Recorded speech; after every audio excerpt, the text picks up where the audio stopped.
Hey Culture Kids, we're all the way down here in Simi Valley, California. We're at Pop Culture Shock Collectibles and we're going to take you guys on a little tour around the place.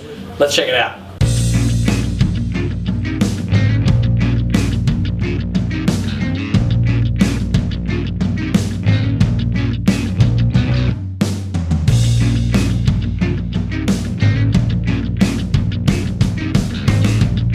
Alright, we're here with Jerry from Pop Culture Shock Collectibles. How's it going, man? Thanks for coming on the show. Thanks for coming over. It's nice to have visitors. We're way out in the middle of nowhere, so. There was a lot of desert on our way out. There is a lot of desert. There's horses, and it's like you're in LA, but there's horses and ranches. It was exciting. Now, so tell us about Pop Culture Shock. Has been around for a couple of years now. Before that, you did Soda Toys.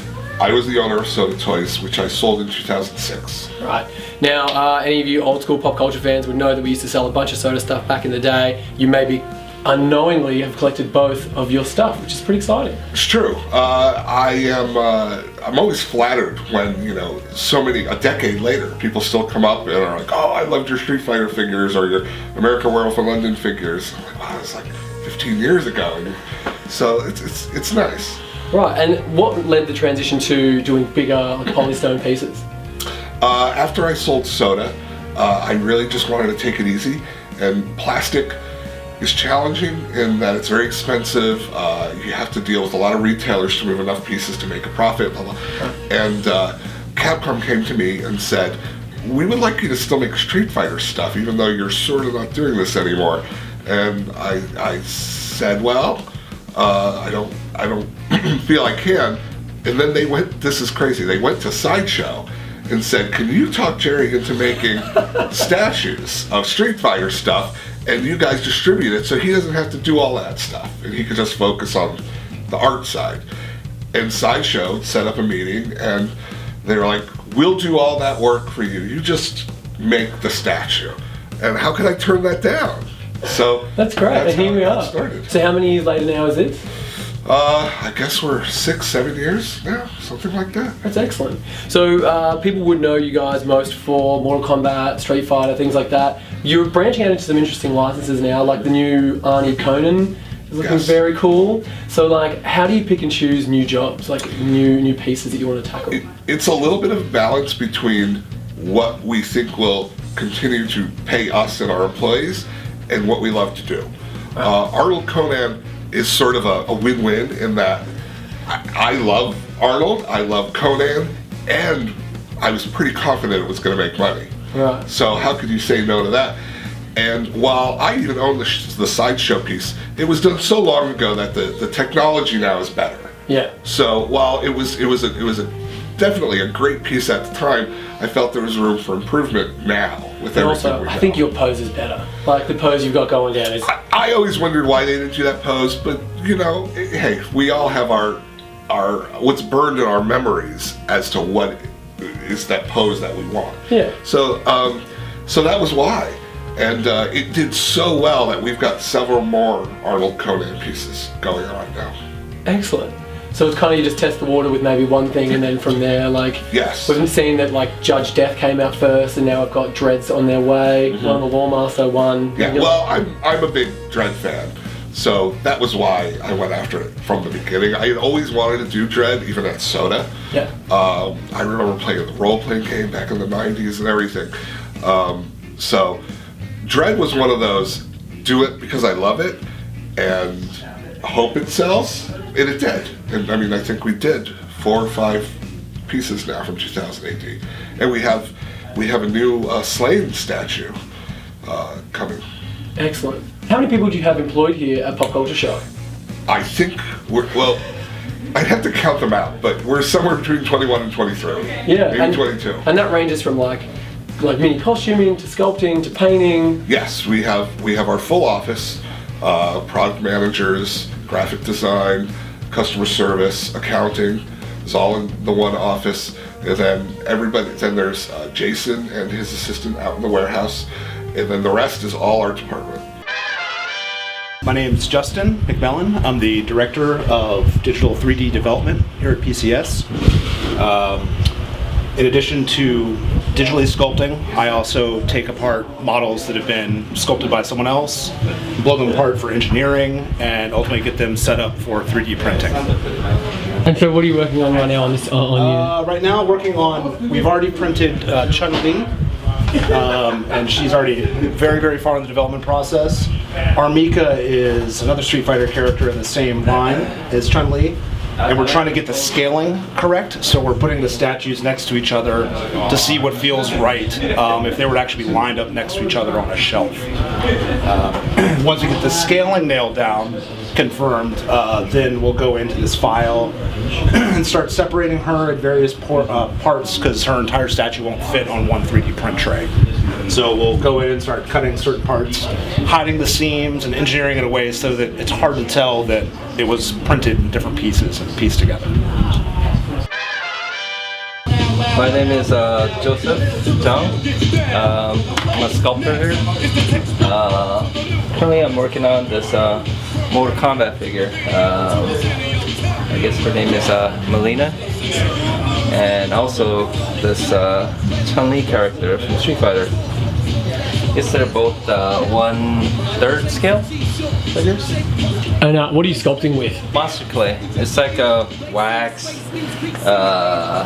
kind of oil-based wax material. So almost kind of like your combination of clay and wax. So you can quickly build something and also detail it out all with this material, not having to, I guess, junk mold in between.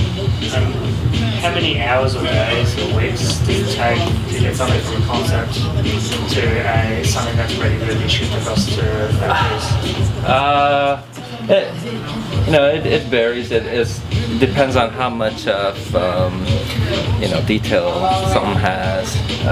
But it averages from a month to about 3 to completion. Depending on size and what's involved. My name's David. I'm actually a sculptor, but I'm in the tooling department, and I'm sanding Zangief, erasing the build lines, the digital build lines on the cast copy of Zangief. A lot of our work is done traditionally and also digitally.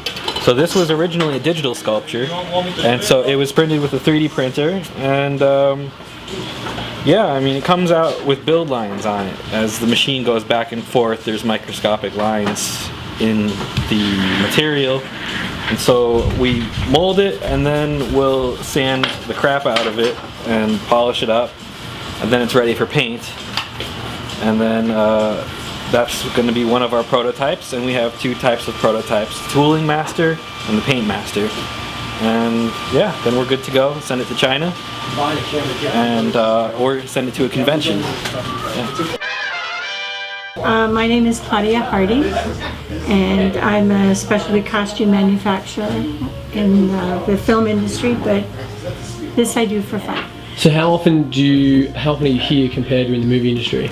Well, I work mostly in the movie industry, and so, but when we have Comic-Con or WonderCon or any of the big shows coming up, then we're usually doing new figures, and so I'll come and help make, whatever costumes he needs for the shows. And so this is a Akuma, which is in the other room, which you've probably seen, and this is his little tiny boxing glove things. I don't know what they are. But it was like finding the right material so it doesn't crinkle when you roll it. So we're using neoprene. That seemed to work better than any of the foams. And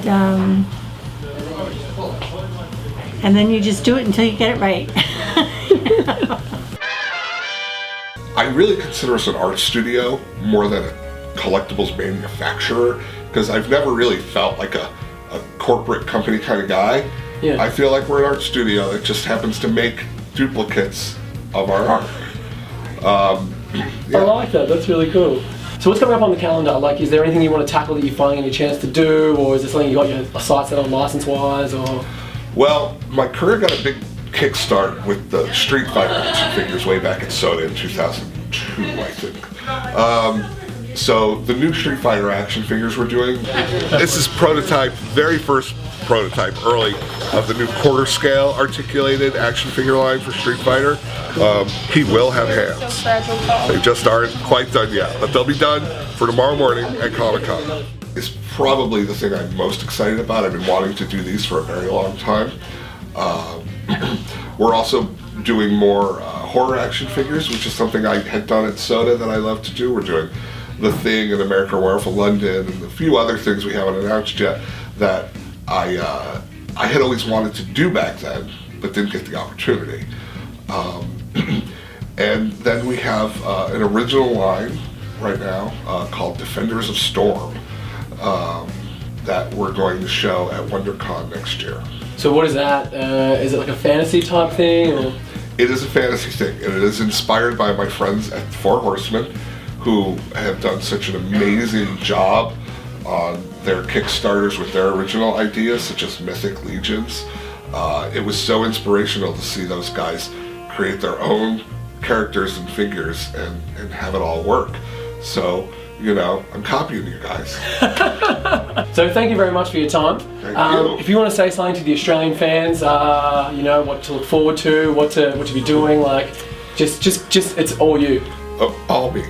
A lot of me too. Well, thank you for supporting us. I mean, obviously, you know, we wouldn't be here without the fans and collectors and people buying everything. We apologize for delays.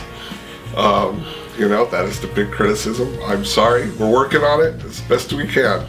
But, you know, stick with us. It'll all be good. Thank you.